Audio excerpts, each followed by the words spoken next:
have a plan. Like don't have one release, say, I'm going to start a record label, put it out, and you're like, okay, well, what am I going to do now, right? I mean, that's the music cycle is kind of fast. And so you want to continue a momentum, and you want to have that strategy of how to release it.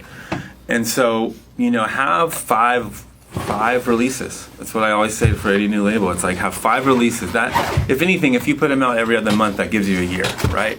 Really, realistically, depending on how much music, 3 months to a month, or 3 weeks, to a month and a half is kind of the sweet spot.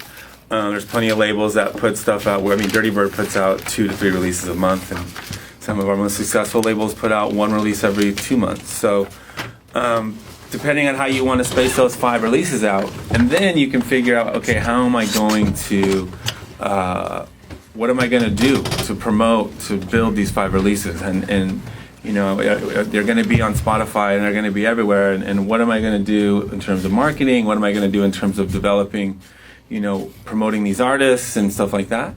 And then, because if you go to a distributor, that's what they're going to ask you for, that information. And we get at Paradise, we get tons of submissions a day, and that's what we ask for. Like, here's a sheet, fill it out, tell us what you're going to do. What is your label about? What's your story behind the label?